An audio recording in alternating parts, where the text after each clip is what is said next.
Millions of views. Sold out drops. Waitlists thousands of names long. That was the launch window for 7 different e-bikes, each one treated like the future of urban transportation for exactly as long as the algorithm kept pushing it. Now those same warehouses that couldn't keep up a year ago are sitting on inventory nobody wants.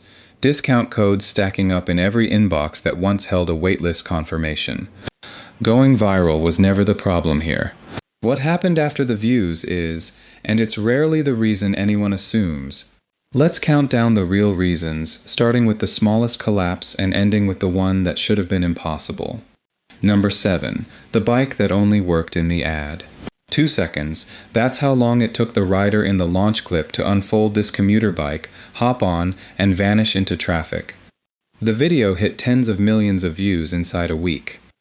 Pre-orders sold out twice in one afternoon.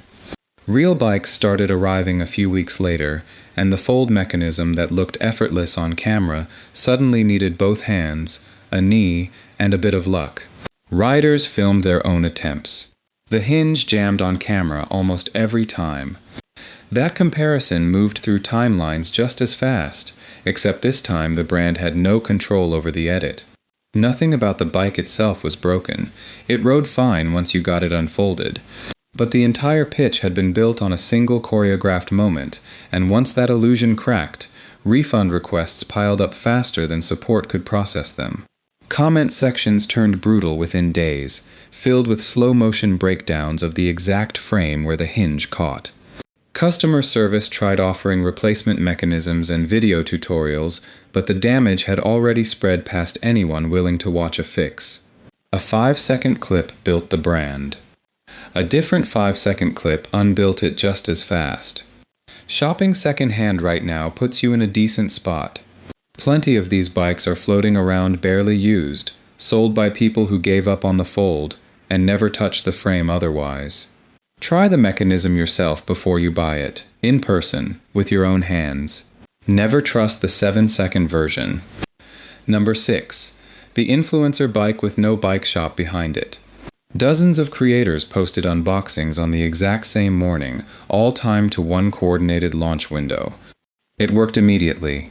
The brand sold out its entire first production run before a single unit ever touched a retail shelf. 3 months later, the battery started needing service, and that's when the gap became obvious. No local dealers carried the brand. No bike shop had ever touched it, because the whole launch had skipped traditional retail entirely. Every repair request had to route straight to the company itself, and the company had built a marketing team, not a service department. Weeks passed with support tickets untouched.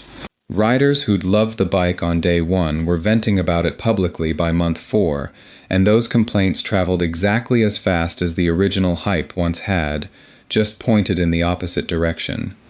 Executives eventually scrambled to sign partnerships with regional repair shops, but the timing worked against them.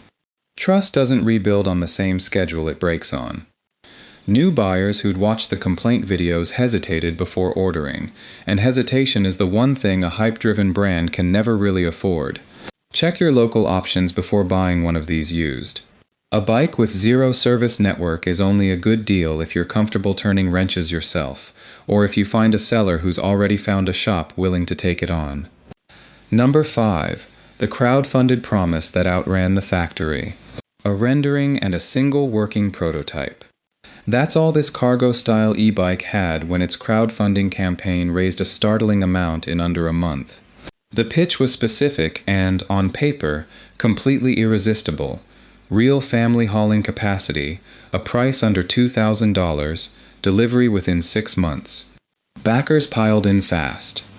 6 months became a year, then closer to 2, while updates kept rolling in about supply chain delays, a redesigned frame, a new manufacturing partner.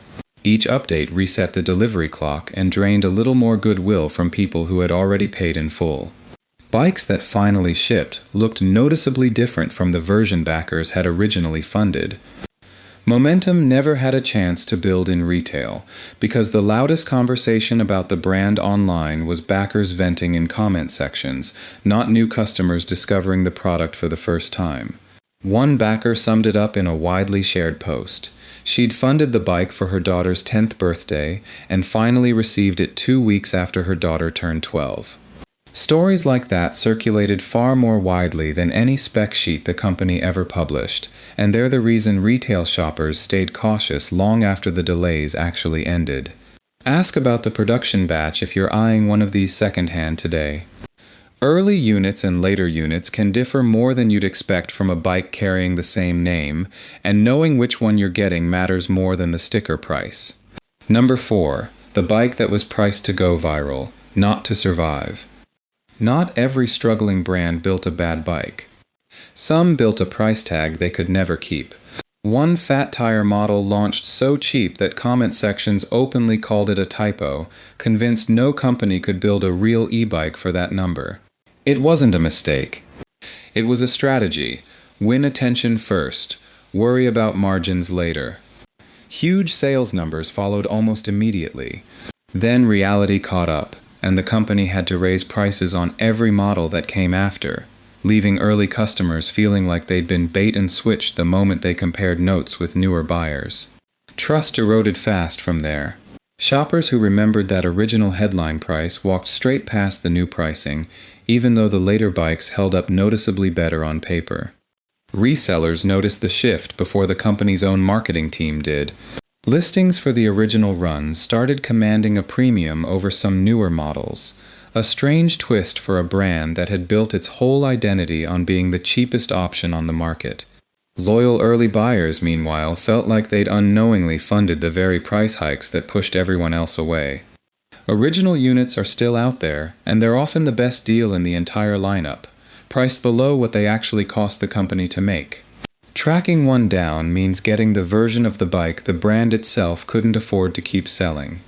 Number 3. The app that broke before the bike did. Adjustable power curves. Anti-theft tracking. Ride stats pulled straight to your phone. This sleek city e-bike built its entire identity around its companion app, and reviewers loved every bit of it, because it looked like the smartest bike on the market. A software patch changed everything within days. Meant to fix a minor bug, it accidentally locked a batch of riders out of unlocking their own bikes.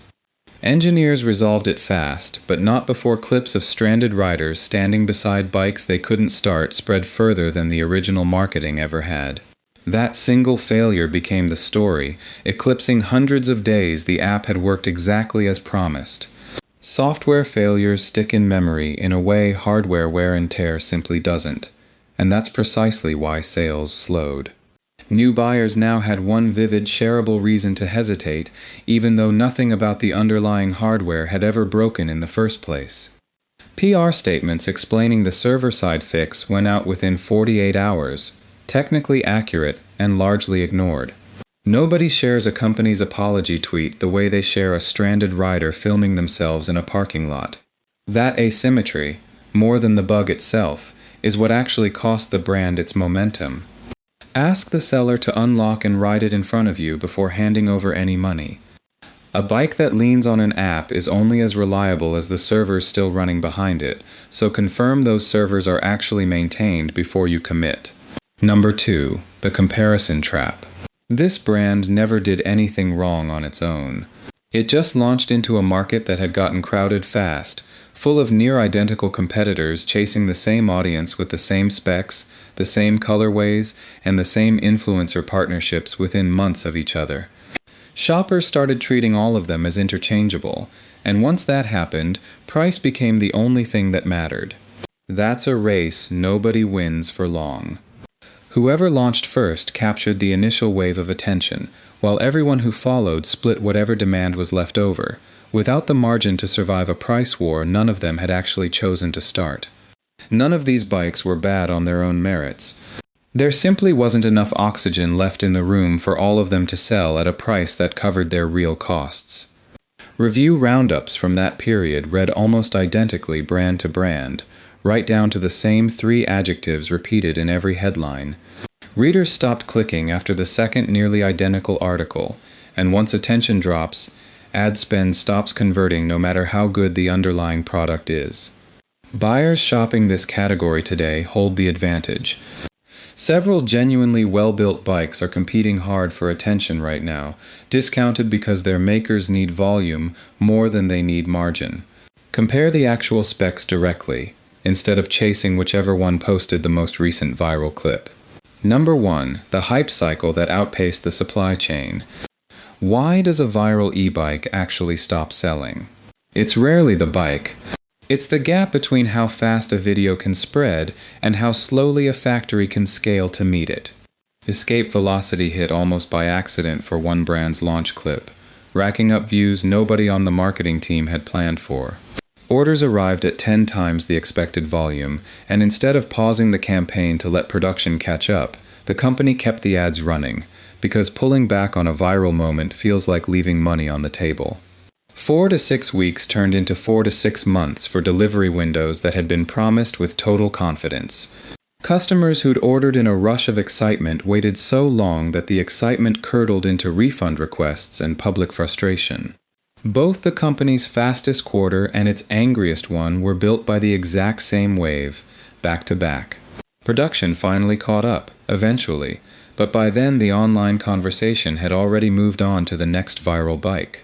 Warehouses stayed full of inventory built for a demand spike that had already passed. Marketing budgets tell the real story here. Companies kept spending on ads that generated demand they physically couldn't fulfill, chasing the exact metric that was actively working against them. A viral clip doesn't know when to stop, and apparently, in every one of these cases, neither did the team running the campaign behind it. Nearly every brand on this list falls into some version of this same pattern. Going viral was never the hard part. Surviving what came after it was. 7 bikes, 7 different reasons, and one lesson none of these companies saw coming until it was already too late to fix. Going viral gets you attention. It doesn't get you ready.